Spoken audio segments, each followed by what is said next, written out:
Hi guys, so this is chapter number 2 in economics, people as a resource. In the last chapter, the story of village Palampur, our focus was on the land. हमारा जो सबसे ज़्यादा focus था वो land पे था. इस particular chapter में हम ये देखेंगे कि लोगों को रिसोर्स क्यों कहा गया है. Why people are resource. एक चीज़ आप समझ के देखो, कोई भी चीज़ अपने आप में रिसोर्स नहीं होती है. सपोज करो आपके पास एक लैंड पड़ी है, एक खाली लैंड पड़ी है. अगर आप में उसमें कोई आप बुआई नहीं करोगे, कोई इसमें बीज नहीं बोओगे, कोई हार्वेस्टिंग नहीं करोगे, तो अपने आप थोड़ी ना कुछ भी पैदा कर देगी. The human being has to invest in that land, after that it produce something.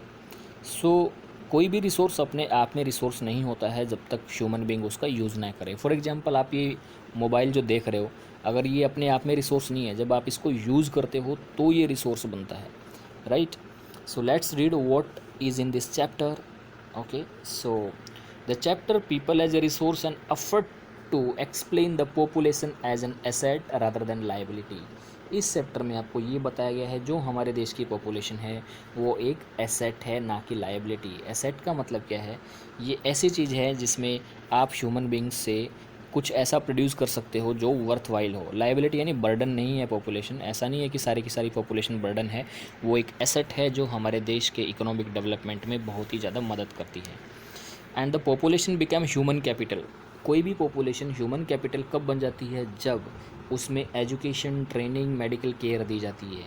In fact human capital is the stock of skill and productive knowledge embodied in them.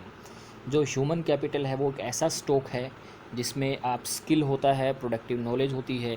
देखो, कोई भी एक आदमी है, सपोज करो ये एक आदमी है, ये इस आदमी ये तभी प्रोडक्टिव है जब ये हेल्दी है. अगर ये हेल्दी नहीं है तो ये प्रोडक्टिव नहीं है. अगर हेल्दी है और स्किल नहीं है तो भी ये प्रोडक्टिव नहीं है. Take for example me, I am teaching you. अभी मैं आपको पढ़ा रहा हूँ. अगर मैं हेल्दी नहीं होता तो शायद मैं आपको नहीं पढ़ा पाता. अगर मैं हेल्दी भी होता, अगर मेरे को एजुकेशन नहीं होती तो शायद मैं फिर भी नहीं पढ़ा रहा होता. अभी मैं क्यों एसेट हूँ? क्योंकि मैं हेल्दी भी हूँ और एक स्किलफुल भी हूँ, जिसके कारण मैं आपको पढ़ा पा रहा हूँ, right. So it is very important to become a resource that you must have, the people must have a good health and the required skills. तभी वो जाके एसेट बनता है. अगर मेरे में ये दोनों चीज़ नहीं है तो मैं एक लाइबिलिटी हूँ, बर्डन हूँ, इससे ज़्यादा कुछ नहीं हूँ. समझ आया कि ह्यूमन पीपल एक रिसोर्स कब बनता है? पीपल रिसोर्स तब बनता है जब उसमें आप एक अच्छी हेल्थ, अच्छी एजुकेशन और अच्छे स्किल जब इंट्रोड्यूस करते हो, तब जाके वो एक रिसोर्स बनता है. So people as a resource is a way of referring a country's working people in the term of their existing productive skill and abilities. किसी भी देश की पॉपुलेशन को तब रिसोर्स कहा जाता है जब उसके जो वर्किंग पीपल है उसमें काफ़ी ज़्यादा स्किल्स हों और एबिलिटीज़ हो. अगर आप looking at the population from the productive aspect, emphasis on its ability to contribute in the gross national product. जो जीएनपी है उसमें कंट्रीब्यूट करना है. जीएनपी क्या होती है? देखो, मैं बेसिक सा बताता हूँ आपको. जीएनपी क्या होती है आप यहाँ पे समझो. What is GNP? देखो, एक होती है जीडीपी. जीडीपी का मतलब होता है कि आपके देश में एक साल के अंदर, आपके देश में एक साल के अंदर कितनी प्रोडक्शन होती है गुड एंड सर्विसेज की with in India. That is your GDP, यानी ग्रॉस डोमेस्टिक प्रोडक्ट. एक साल में आपके देश में कितनी गुड एंड सर्विसेज पैदा हुई, दैट इज़ जीडीपी. और जब इस जीडीपी में हम क्या net income from abroad, net income from abroad जोड़ देते हैं तो वो क्या बन जाती है? वो बन जाती है जीएनपी. मतलब कितने ऐसे लोग हैं जो, जैसे सपोज करो ये इंडिया है और ये यूएसए है, तो कितने ऐसे इंडियन हैं जो यूएसए में काम कर रहे हैं, उनकी इनकम, और कितने ऐसे अमेरिकन हैं जो इंडिया में काम कर रहे हैं. जब इनका लेखा जोखा हो जाता है वो बन जाती है क्या? GNP, gross national product. समझ आया GNP? Okay, let's move. So like other resources, population is also a resource, a human resource. और इसका पॉजिटिव साइड क्या है? इसका पॉजिटिव साइड ये है कि बहुत ही ज़्यादा इकोनॉमिक डेवलपमेंट में या फिर ग्रॉस नेशनल प्रोडक्ट में हमारी मदद करती है. So we look only at negative side considering the problems of providing population with food, education and access to health facilities. तो कई बार अगर हम ये देखें कि नेगेटिव साइड क्या है हेल्थ का, इस पीपल्स का, तो कई बार हम उन लोगों को अच्छा फूड, अच्छी एजुकेशन और अच्छी मेडिकल फैसिलिटी या हेल्थ फैसिलिटी प्रोवाइड नहीं करवा पाते, तब जाके वो लोग क्या बन जाते हैं, एक तरह से बर्डन बन जाते हैं, एक लायबिलिटी बन जाती है। और जब when the existing human resource is further developed by becoming more educated and healthy, we call it human capital formation। पहले आपकी क्या है, ह्यूमन कैपिटल है, और जब इस ह्यूमन कैपिटल को आप फर्दर अच्छी एजुकेशन और हेल्थ देते हो, तो मतलब आप इसको कह सकते हो ये human capital in the formation that adds more productive power in the country, just like physical capital formation. ये फिजिकल कैपिटल फॉर्मेशन आपको पता है फिजिकल कैपिटल क्या होती है, जो आपकी नॉलेज है, जो ह्यूमन बींग की नॉलेज है या फिर चीज़ें हैं, उनमें मदद करती है। और इन्वेस्टमेंट इन ह्यूमन कैपिटल में इन्वेस्टमेंट कैसे इन्वेस्टमेंट करोगे आप किसी भी आदमी में, उसको अच्छी एजुकेशन देनी पड़ेगी, अच्छी ट्रेनिंग देनी पड़ेगी, अच्छी मेडिकल देनी पड़ेगी, ताकि वो आगे जाके कुछ प्रोडक्टिव बन सके। आज अगर आप पढ़ते हो तो कल जाके कुछ बनोगे तो ही देश का भला कर पाओगे ना। और आप कब पढ़ोगे, जब आप अच्छे हेल्दी रहोगे, अच्छे एजुकेटेड रहोगे, आपको ट्रेनिंग अच्छी रहेगी, मेडिकल फैसिलिटी आपको टाइम पे मिलती रहेंगी, जिसके कारण आप एक प्रोडक्टिव ह्यूमन एसेट में क्रिएट हो जाओगे, उसके कारण आप फर्दर इकोनॉमिक डेवलपमेंट में मदद कर पाओगे। Otherwise you will not able to enhance your capacities if you are not embedded with the proper education, training and medical care. So we will have to focus on that aspect as well. So simple है, अगर कोई भी high income है, किसी की high productivity है, वो directly linked है कि वो कितना एजुकेटेड है, कितना बेटर ट्रेंड है। और जो हेल्दियर पीपल होते हैं वो काफ़ी ज़्यादा ट्रेंड रहते हैं और काफ़ी ज़्यादा प्रोडक्टिव रहते हैं। वो ये एक प्लानिंग कमीशन है जो हमारे गवर्नमेंट ऑफ इंडिया का, जो अभी स्क्रैप कर दिया है। प्लानिंग कमीशन की जगह अभी क्या आ गया है, नीति आयोग। आप सबको पता होगा नीति आयोग आ गया है, प्लानिंग कमीशन को हमने हटा दिया है।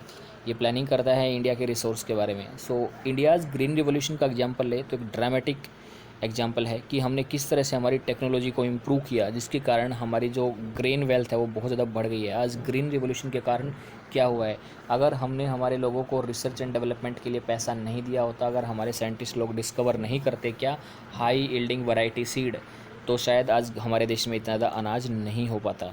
और इंडिया की जो आईटी रिवॉल्यूशन है वो भी it is one of the striking instance that how importance of human capital and we have to acquire a higher position in that of material and plant and machinery, कि हमारे IT section ने भी बहुत ज़्यादा रिवोल्यूशनाइज़ किया है पूरे world को। सो सिंपल यहाँ पे ये कहना चाह रहा है कि अगर आप किसी आदमी में प्रॉपर मेडिकल और प्रॉपर हेल्थ फैसिलिटीज़ इंड्यूस करते हो, प्रॉपर ट्रेनिंग इंड्यूस करते हो, तो वो आदमी एक पर्टिकुलर एक एसेट बन सकता है, ना कि लाइबिलिटी। इस पूरे चैप्टर में हम यही डिस्कस करेंगे। देखो यहाँ पे ये दो लोग हैं, what is the human resource and is it like land और लेबर। ये लड़की पूछती है कि what is human resource, it is land और लेबर। सो ये बोलता है नहीं, it is more than that, ये उससे भी ज़्यादा है। And then she ask what is human capital, it is rupee, dollar और पैसा। तो ये कहता है नहीं, this is also more than that. मैंने आपको पहले ऑलरेडी बता दिया है, ह्यूमन रिसोर्स लैंड और लेबर नहीं है। ह्यूमन रिसोर्स वो है जो आदमी हेल्दी होता है और उसमें अच्छे खासे स्किल होते हैं जो कि कंट्री के डेवलपमेंट में मदद करे। और ह्यूमन कैपिटल फॉर्मेशन मतलब वो होती है जहाँ पे जब आप फर्दर उसको और अच्छी एजुकेशन और हेल्थ देते हो तो वो धीरे धीरे ह्यूमन कैपिटल फॉर्मेशन उसकी होती रहती है। Right, the population need not to be burden for the economy. Population को बर्डन होने की ज़रूरत नहीं है। It can be turn into a productive asset. Population को प्रोडक्टिव एसेट में भी करा जा सकता है। कैसे? By spending resource on education and health for all, training in industrial agriculture worker, modern use of technology, scientific research. ये सारे के सारे आप जब स्किल्स लोगों को देते हो तो वो एक ह्यूमन बींग रिसोर्स में कन्वर्ट हो जाता है। देखो यहाँ पे है ह्यूमन कैपिटल, ये डॉक्टर है, ये कुछ प्रिंट कर रहा है, ये टीचर है, ये टेलर है, ये सारे के सारे क्या कर रहे हैं, काम कर रहे हैं, देश की इकोनॉमिक डेवलपमेंट में मदद कर रहे हैं। क्यों कर पा रहे हैं? क्योंकि ये बहुत ही ज़्यादा स्किल्ड हैं और अच्छा कर पा रहे हैं। यहाँ पे एक स्टोरी है, I think we left this topic anyway. So यहाँ पे पढ़ते थे तो not only more educated and high healthier people can gain through higher income, society also gain other indirect way because advantage of more educated and healthier people spread to those who themselves were not directly educated or health given. In fact, human capital is one way superior to other resource like land and physical capital. देखो यहाँ पे वही same बात बता रहा है कि human capital है वो बहुत ही ज़्यादा इंपॉर्टेंट है, उसके बिना कोई रिसोर्स अपने आप में रिसोर्स नहीं होती है। देखो इसने कहा भी है land and capital can not become useful on its own. कोई भी लैंड और कैपिटल अपने आप में इम्पोर्टेंट नहीं बनती है जब तक उसमें आप कुछ डालते नहीं हो तो, right. So that's why the population has been considered.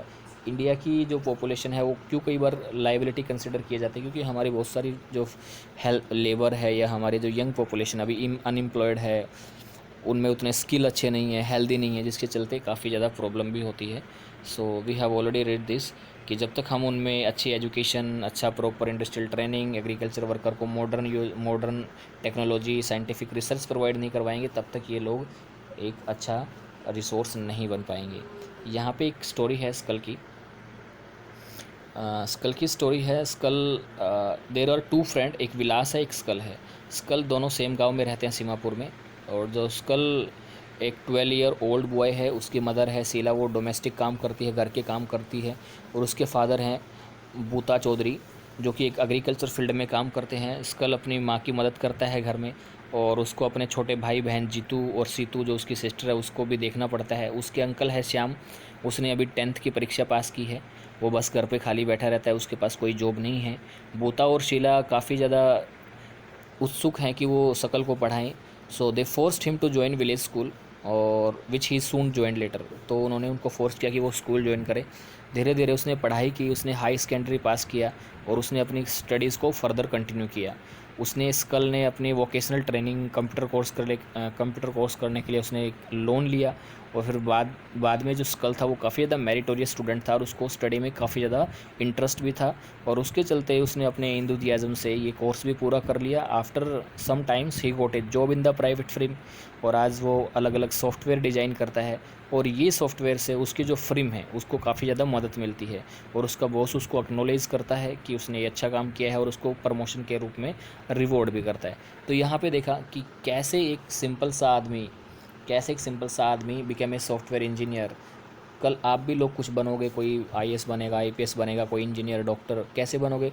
अगर आप में प्रॉपर हेल्थ और अच्छी एजुकेशन दी जाएगी तभी आप इसमें टर्न हो पाओगे, अदरवाइज़ नहीं टर्न हो पाओगे। यहाँ पे यही बताया हुआ है। एंड दूसरा, let's discuss the story of Vilas. Vilas एक 11 ईयर ओल्ड बॉय है जो कि शकल के गांव में ही रहता है। और विलास का जो फादर है महेश, वो एक फिशरमैन है, मछुआरा है। उसके पिताजी हैं वो गुजर गए हैं जब वो 2 साल का था। उसकी मदर है जो गीता, वो मछलियाँ बेचती है, जिसकी वजह से थोड़ी बहुत पैसे उसको मिल जाते हैं फैमिली को। And she bought a fish from land owner pond. वो लैंड ओनर का जो पॉन्ड है उससे मछलियाँ खरीदती है, बाद में उन्हीं मछलियों को मंडी में बेचती है। वो हार्डली दिन का 150 रुपया कमा पाती है। और विलास है, that is a patient of arthritis. Vilas arthritis का पेशेंट भी है। उसकी मदद, वो अपनी माँ की इतनी ज़्यादा मदद नहीं कर सकता, ना ही उसकी माँ ये अफोर्ड कर सकती कि उसको अच्छे अच्छे डॉक्टर के पास दिखाया जा सके। सो ना ही वो स्कूल जाता है, ना ही उसका कोई इंटरेस्ट है स्टडीज़ में। और उसकी मदर है वो, लेकिन वो अपनी माँ की थोड़ी बहुत कुकिंग में हेल्प करता है। और उसका छोटा भाई है मोहन, उसको भी वो देखता है। आफ्टर सम टाइम्स उसकी मदर है वो सिक हो जाती है, और अब उसकी केयर करने के लिए कोई भी नहीं रहता है। And there was no one in the family to support them. अब उसकी फैमिली में कोई भी नहीं है जो उसको सपोर्ट कर सके। और विलास को भी अब गांव में मछलियाँ ही बेचनी पड़ती है, जिस तरह से वो उसकी माँ बेचती थी, और थोड़ी बहुत ही उनकी इनकम होती है। सी, सो what you have you noticed any difference in these two friends and what are those? आपने सिंपल सा देखा कि एक जो आदमी है वो अच्छा पढ़ाई लिखाई करके अच्छा शहर में चला गया, अच्छा कुछ सॉफ्टवेयर इंजीनियर बन गया। और दूसरी तरफ जो विलास है, ये सिंपल एक फिशरमैन और मछुआरा ही रहा। तो ये एक तरह से अब इसको बहुत ज़्यादा दिक्कत हो रही है अर्निंग में, लेकिन ये बहुत ईजिली कर पा रहा है। क्यों ये ईजिली क्यों कर पाया? क्योंकि जब इसकी हेल्थ और एजुकेशन और इसकी ट्रेनिंग अच्छी हुई तो शायद ये एक प्रोडक्टिव एसेट बन पाई, राइट। और ये आदमी इतना कुछ नहीं कर पाया, तो ये क्या हुआ, ये मोर और लेस थोड़ा सा गरीब ही रहा। So you have seen the two stories that how the education and health transformed their life, right? So in these two cases you have know that Sakal went to the school and Vilas did not went to school. School was जो सकल था वो काफ़ी ज़्यादा physically strong था, healthy था, उसे किसी डॉक्टर के पास जाने की ज़रूरत नहीं थी फ्रिक्वेंटली। एंड विलास था वो आर्थराइट्स का पेशेंट था, तो उसे कई बार वो डॉक्टर के पास भी नहीं जा पाता था। और स्कल ने काफ़ी ज़्यादा कंप्यूटर प्रोग्रामिंग में डिग्री हासिल कर ली थी, और स्कल ने काफ़ी ज़्यादा एक प्राइवेट फिल्म में भी जॉब मिल गई थी। और विलास ने सेम कंटिन्यू किया जो उसकी माँ काम कर रही थी।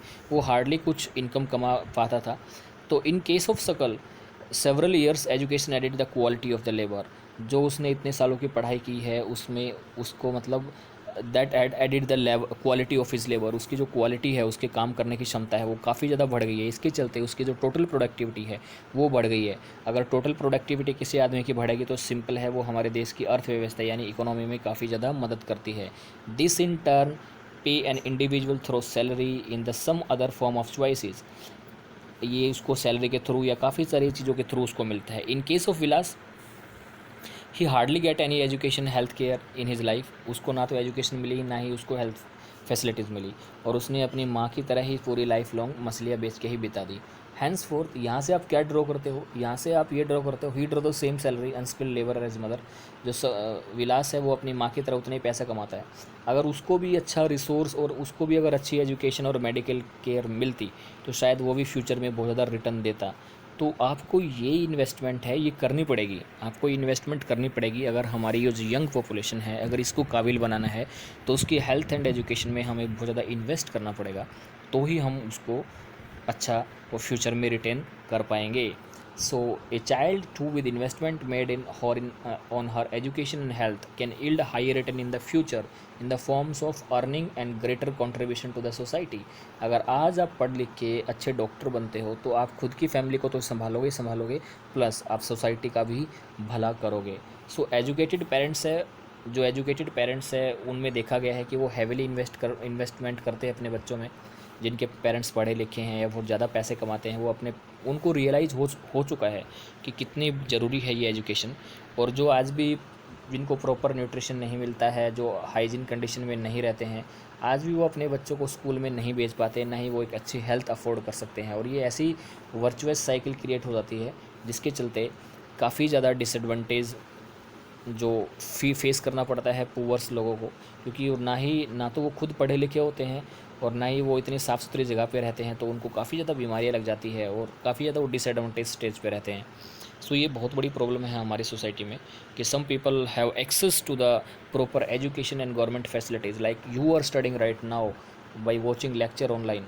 अभी आप पढ़ पा रहे हो ऑनलाइन लेक्चर, क्यों? क्योंकि आपके हाथ में स्मार्टफोन है, आप अच्छा देख सकते हो, अच्छा खाते हो, आप हेल्दी हो। लेकिन थिंक अबाउट दोज पीपल जो वर्कर्स और माइग्रेंट लेबर्स के जो बच्चे हैं वो कैसे घूम रहे हैं इस टाइम पे, वो क्या कर रहे हैं, और आप अभी क्या कर रहे हो? आप पढ़ रहे हो और वो क्या कर रहे हैं। So this is how the poverty, the poverty is the worst form of violence. Anyway, so country like Japan एक ऐसी कंट्री है जिसने ह्यूमन रिसोर्स में बहुत ही ज़्यादा इन्वेस्ट किया है, क्योंकि जापान के पास ऐसे कोई भी नेचुरल रिसोर्सेज नहीं है। उनके पास कॉपर, आयरन, गोल्ड ऐसा कुछ भी नहीं है, लेकिन उन्होंने अपने देश के लोगों की काफ़ी ज़्यादा अच्छी medical and health facilities provide की है। क्यों?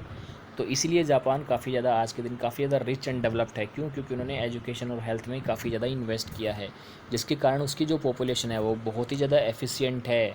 और उनके लोगों ने इतनी ज़्यादा टेक्नोलॉजी डेवलप कर ली है कि उसको किसी भी देश की ऐसे ज़रूरत नहीं पड़ती है, वो वहाँ पे खुद ही सारा कुछ डेवलप कर लेते हैं। Right, so the main conclusion of today's lecture is that, ये कंक्लूजन है, अगर आप किसी भी आदमी को, इस आदमी को अगर आपने एक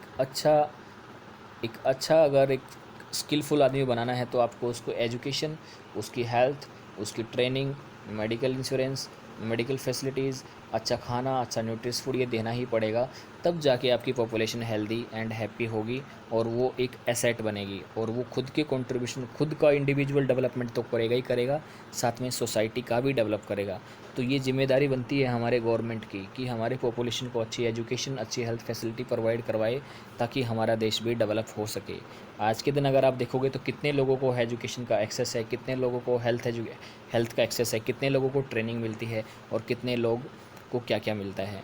right, so in the next topic we will read the some another activities of this sector. So till then, you enjoy your lecture and stay home, stay safe. Thank you very much. Have a good day. Tada.